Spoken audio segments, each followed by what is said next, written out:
a déposé sa lettre de démission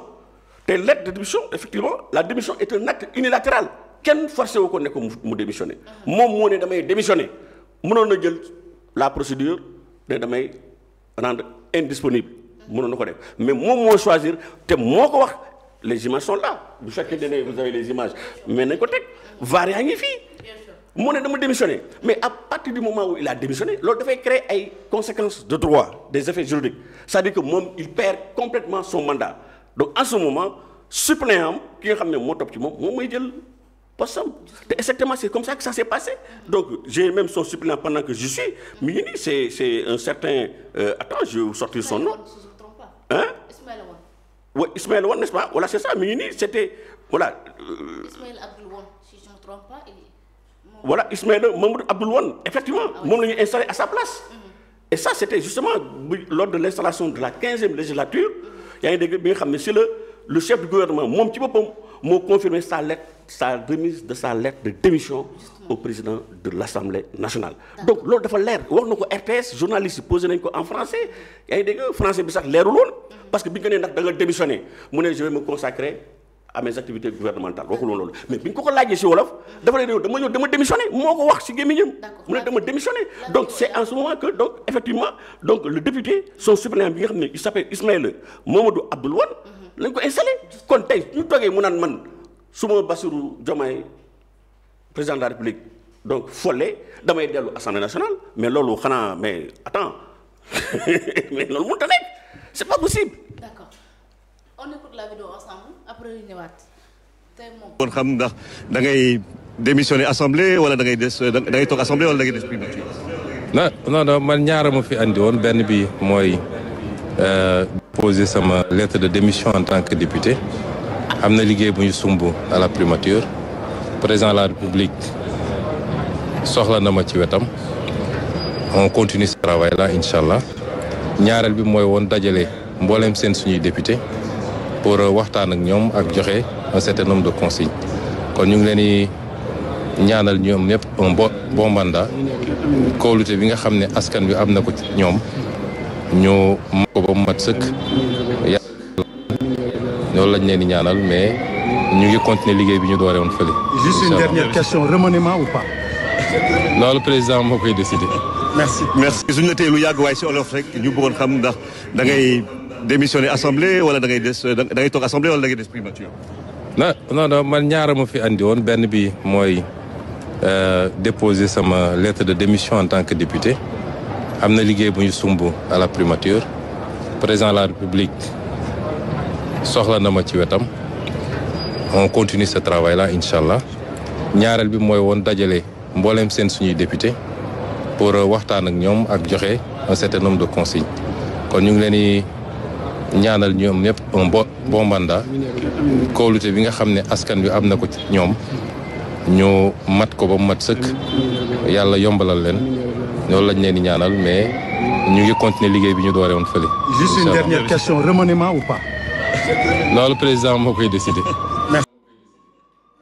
D'accord. Alors en tout cas loolu c'est la vidéo bi nga moom moo waxoon bi ñuy installé Assemblée nationale moo waxoon ni ñëw na ngir rek daal di rentrer li nga xam ne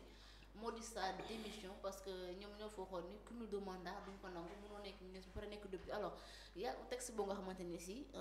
le député Amadou Ba la Pastef daal dina koy def moom bi nga xam daanaka ci wol fan yëpp bokk na ci li ko waral mu ni le premier ministre Ousmane Sonko n'a jamais démissionné de son poste de député il a tout simplement suspendu son mandat qui est incompatible avec la qualité de membre du gouvernement. D'ailleurs, le nouveau suñu la tee lu yàgg waaye si olof rek ñu bëggoon règle définitivement la question en précisant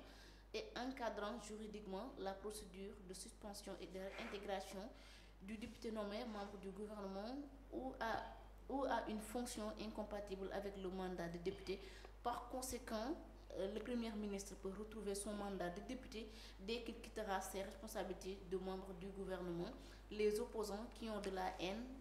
de Ousmane Sonko en bandoulière iront de déception en désillusion s'ils comptent sur des artifices et artefacts juridiques pour opposer au Premier ministre qui a déjoué tous les traquenards politico-juridiques les plus sophistiqués et jamais ourdis contre un homme politique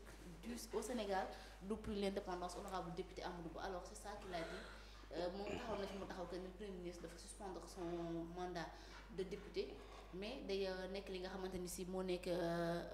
bu jógee primature mën na dem fa nga xamante ni moo di assemblée l'autre moo nekk beneen tweet boo xam ne l'ancien parlementaire Doudou Wade defoon na ko déjà moom nekk du groupe parlementaire PDS yëkkati na ay kàddu jëm na ko mu wax ne l'ex-député Ousmane Sonko démissionnaire a perdu définitivement son mandat au regard de la réglementation en vigueur du 7/2025 alors ndax nga mën a jàngati ñaari tuuti. D'abord soxna Adji li moo nekk dans la démission justement le 10 juillet 2025 justement. damay dellu si d'abord soxna Adji damay commencer par conclure. ba pare après me développer. Vas-y. bi may conclure mooy un retour parlementaire de Ousmane Sonko au Parlement est dama ne est juridiquement impossible. Juridiquement laa la wax je te dis non c'est pas possible. Impossible juridiquement c'est impossible loolu mooy conclusion bi léegi je m'explique. Amadou Ba moom il cesse encore à faire l'avocat du diable moom dafa war a noppi quoi dafa war a raser les murs. Je parle de Amadou Ba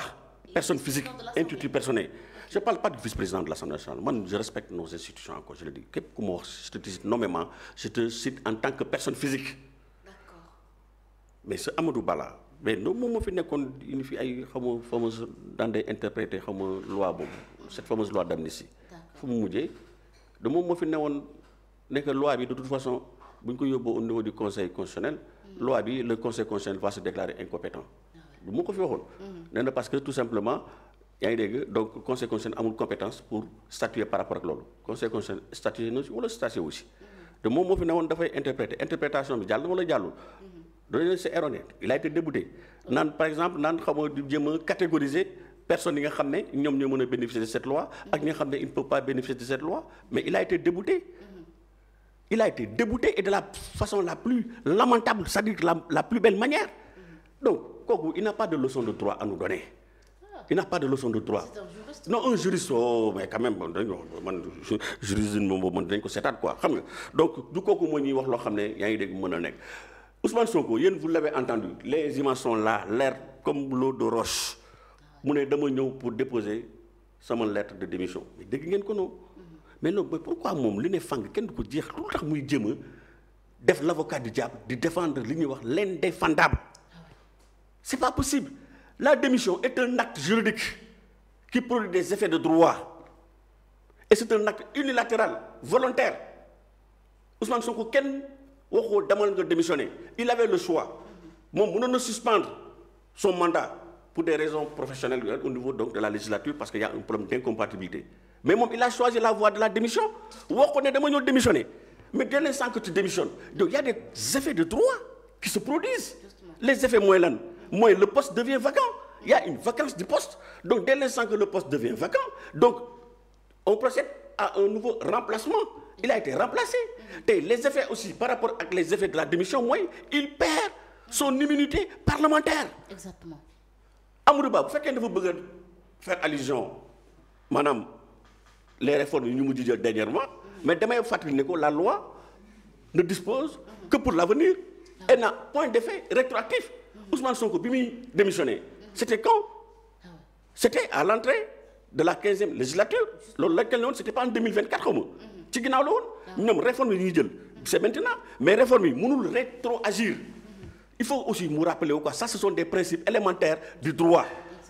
lii moo ko fi daaneloon tey jii bi muy interpréter loi bi yaa ngi dégg bu indi ay problèmes de rétroactivité ak yu demee noonu donc ba il a pris le carreau donc tey jii encore il va encore prendre le carreau day daanuwaat encore parce que réforme yi ñuy jël dernièrement au niveau de l'Assemblée nationale mënuñu ko appliquer à une décision unilatéralement bi nga xam ne moom le président en tout cas Ousmane Sonko le premier ministre Ousmane Sonko qui avait un statut de député donc mënuñu ko appliquer mënul rétroagir c'est pas possible bi muy démissionner kenn saxlu ko suukar kenn waxu ko démissionner moom moo jël si sañ-sañam de son propre chef jël décision ne damay démissionner te vous l'avez entendu mais non xam nga il faut pas qu'on nañu respecter sénégalais yi quoi ay wax ni xam nga non am na loo xam ne franchement parler kilifa du ko def quoi non aji nañ soyons sérieux bi muy wax di il était conscient de ses propos jàkkaarloog sénégalais yëpp 18 millions caméras yi braqué wu ci moom xamoon na bu baax lu muy wax donc mënoo déclarer quelques mois ci ginnaaw ne man damay démissionner tey jii nga bëgg ñoo taxaw naan non man musuma démissionner du ma mës a démissionner damay dellu assemblée nationale nañ dem ba xool nous sommes dans un état de droit c'est pas possible c'est juridiquement impossible. justement képp ku wax le contraire da ngay wax lu la neex rek loolu mooy peut-être ay waxu politique la ay waxu kii mais dama ne moi je te parle en tant que juriste. Ousmane Sonko acte bi mu posé c'est un acte de démission c'est comme par exemple un travailleur boo xam ne da ngay démissionner donc yow yaa ñëw da ngay démissionner il y a des conditions de forme maanaam da nga war a respecter li ñuy wax le préavis man su ma te ici au niveau de Sénégal Live ñaanal lu ma ko yàlla boo dem ba tey da ngay décider démissionner mun a xëy tëb nii rek dem non da ngay déposer d'abord ta lettre de démission ñu motiver ko ba pare et tu respectes le préavis donc bu préavis bi jeexee mais tu es libre de partir maintenant il y a une rupture du contrat. justement donc y a plus de contrat amul dara loo xam ne moo lay lié à Sénégal Live c'est comme ça que ça se passe ça c'est pour ñi nga xam ne ce sont des salariés quand c'est un député par exemple au niveau du Parlement moom effectivement donc la loi lui demande de faire un acte sous seing privé une lettre de démission boo xam ne da koy adresser au président de l'Assemblée nationale. donc une fois le président de l'Assemblée nationale bu jotee lettre de démission bi mooy il a acté de par fait il y a une acceptation de fait. justement de fait. parce que accepté na ko jël na lettre bi donc automatiquement donc à partir de ce moment Ousmane Sonko n'est plus député et le fait qu'il n'est plus député il perd son mandat électif donc du fait qu'il perd son mandat électif maanaam am na ay privilèges yi nga xam ne moom la député yi am mooy li ñuy wax par exemple l'immunité parlementaire à partir de ce moment il perd son immunité parlementaire. indemnité yi ñu ko doon fay les indemnités là seen machin carburant yeeg salaire yeeg xaw ma tout ça là machin mais il perd tout du fait de la démission et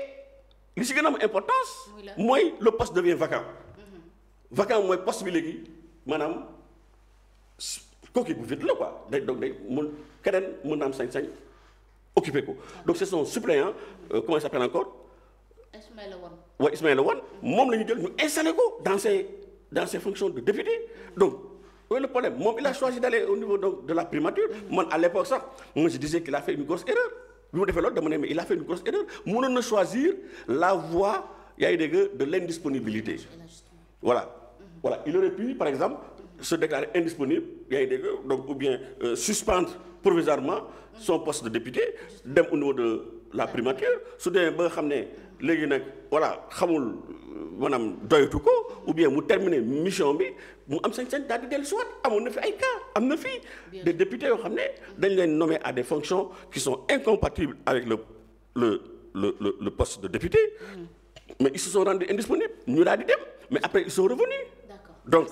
tey mais c'est pas la même chose la suspension et la démission c'est pas du tout la même chose amuñu les mêmes effets la suspension may na la sañ-sañ nga dellu si waat encore. yaa ngi dégg bu ñu ko dàqee par exemple wala mission bi nga xam ne moo taxoon mu suspendre donc son poste de député su fekkee ne loolu jeex na mën na dellu si waat loolu c'est le cas de suspension mais su fekkee da nga démissionner dama ne juridiquement tu ne peux plus retourner à ton poste de député loolu moom dafa bëgg mu leer te moom wax na ko Sénégalais yi dégg nañ ko mu ne dama ñëw pour remettre sama lettre de démission au président de l'Assemblée nationale. À compter de la remise donc de sa lettre de démission, il y a des effets de droit qui courent. Donc il ne peut pas payer quelques mois après parce qu'il a des bisbilles avec le président de la République ou je ne sais pas quoi pour des problèmes yoo xam ne moom moo xam loolu ñoomi neen la mu ne non man de toute façon bu ñu ma dàqee damay dellu Assemblée nationale loolu mënta nekk. Nous ne sommes pas dans un empereur, nous sommes dans un État organisé. Oui. Merci beaucoup. En tout cas, c'est un peu grave. Le Premier ministre, parce que boo waxoon na fii moom moo siège di du dem fële moo di assemblée doy na waar alors Maïga Amadou Ba bi ñu mën a defante. Non mais si defee la dëkk si defee la dëkk